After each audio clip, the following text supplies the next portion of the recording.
you should go to Canada. You should go somewhere else where there's a moral. Okay, hold on.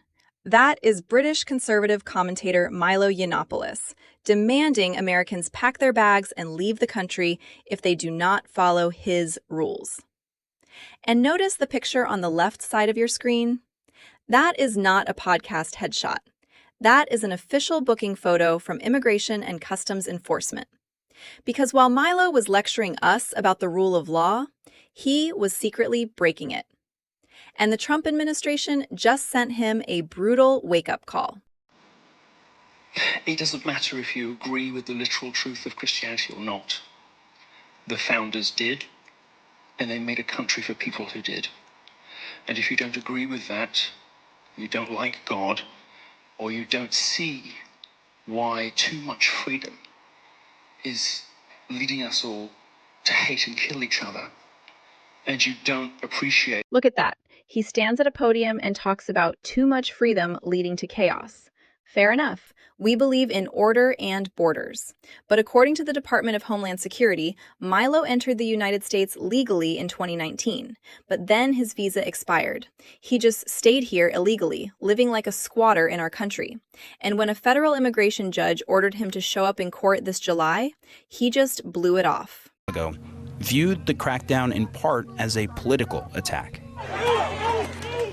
Is any part of it meant to send a form of political message? We're trying to enforce the law. Look, I don't need Tim Walz or Jacob Frey or anybody else to come out and say that they agree with J.D. Vance or Donald Trump on immigration. What I do need them to do is empower their local... There you go. The Trump administration is not playing games.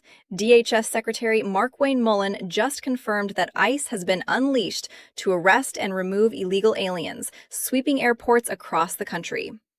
And because Milo skipped his court date, the judge signed a final order of removal.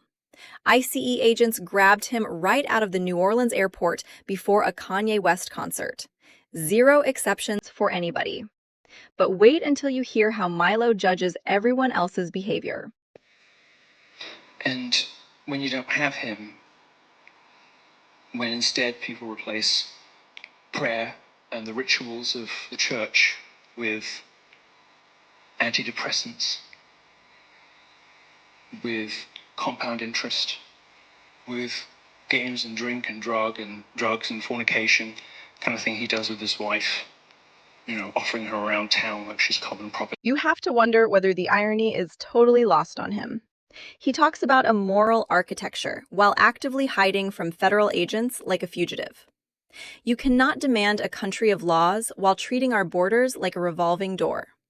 Conservatives spent years demanding zero tolerance for visa overstays. Well, President Trump's ICE agents are enforcing the law without fear or favor, even if the guy in handcuffs claims to be on our side.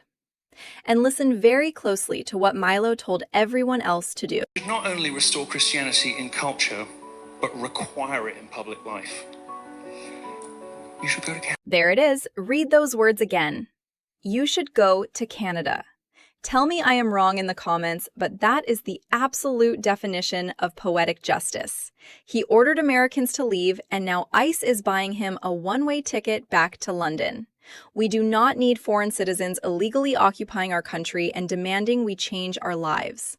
The people elected a president to enforce the borders, and that is exactly what is happening. We are cleaning house.